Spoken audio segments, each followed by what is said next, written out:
आज हम एक कहानी में उतरने वाले हैं, एक ऐसे क्रांतिकारी संत की कहानी जो 15वीं सदी में हुए, लेकिन जिनकी समानता और न्याय की बातें आज भी गूंजती हैं। जी हां, हम बात कर रहे हैं गुरु रविदास की, जिन्होंने अपनी आवाज से एक पूरी की पूरी व्यवस्था को चुनौती दे डाली। तो सबसे बड़ा सवाल यही है ना, कि एक ऐसा इंसान जिसे समाज ने बिल्कुल हाशिए पर धकेल दिया था, वो आखिर लाखों लोगों के लिए प्रेरणा का इतना बड़ा स्रोत कैसे बन गया। चलिए इसी असाधारण सफर को समझते हैं और उनके असर की गहराई का अंदाजा लगाना है ना, तो बस इस एक बात से लगा लीजिए कि उनके शब्द, उनकी पवित्र वाणी सिखों के सबसे पूजनीय ग्रंथ गुरु ग्रंथ साहिब का एक अटूट हिस्सा है। सोचिए ये कितना बड़ा सम्मान है, ये उनके आध्यात्मिक कद के बारे में बहुत कुछ कहता है। तो चलिए शुरू करते हैं। सबसे पहले उनकी विरासत को ही देखते हैं और समझने की कोशिश करते हैं कि आज के समय में भी उनके विचार इतने जरूरी क्यों हैं। देखिए, उनकी विरासत कोई पुरानी किताबों में दबी हुई चीज नहीं है, ये आज भी जिंदा है, धड़कती हुई। हर साल लाखों लोग रविदास जयंती पर जमा होते हैं। पूरी दुनिया में फैला एक रविदासिया समुदाय है जो उनकी बातों पर चलता है। सिख धर्म में तो उन्हें बहुत ही गहरा सम्मान हासिल है, और तो और आज भी जो सामाजिक न्याय के लिए लड़ाइयां हो रही हैं, उन्हें प्रेरणा गुरु रविदास के विचारों से ही मिलती है। लेकिन सवाल यह है कि ये सब शुरू कहां से हुआ। चलिए अब जरा पीछे चलते हैं, उनकी जड़ों तक, और उस जबरदस्त विरोधाभास को समझते हैं जो उनके जन्म और उनके आध्यात्मिक रुतबे के बीच था।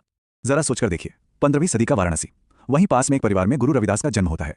ये परिवार चमड़े का काम करता था, और उस दौर की जो कठोर सामाजिक व्यवस्था थी ना, उसमें इस पेशे को अछूत माना जाता था। ये वही सामाजिक पिरामिड था जिसकी नींव को उन्होंने अपनी आवाज से हिला दिया।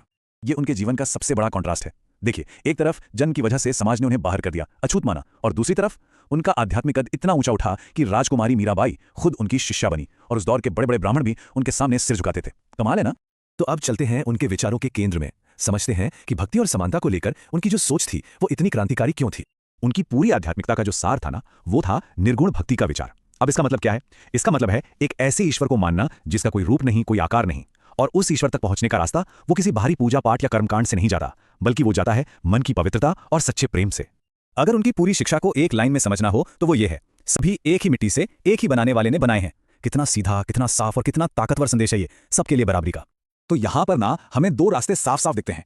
एक तरफ था समाज जो कहता था कि आपकी जाति क्या है, आप कौन से कर्मकांड करते हो, वो जरूरी है, और दूसरी तरफ थे गुरु रविदास जो कह रहे थे कि नहीं, असली चीज है मन की पवित्रता और ईश्वर के साथ आपका सीधा कनेक्शन।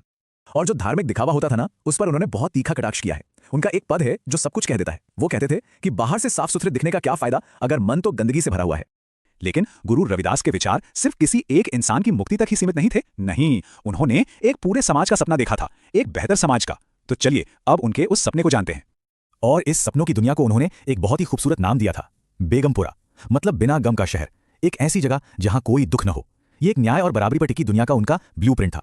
तो कैसा था ये बेगमपुरा? सोचिए, एक ऐसी जगह जहां कोई दुख दर्द नहीं है, कोई टैक्स नहीं देना पड़ता, किसी के पास जरूरत से ज्यादा निजी संपत्ति नहीं है, और सबसे बड़ी बात, वहां कोई जात पात नहीं, कोई ऊंच नीच नहीं, कोई अन्याय नहीं, हर कोई बराबर है। ये सिर्फ एक सपना नहीं था, ये उस वक्त की व्यवस्था को दी गई एक सीधी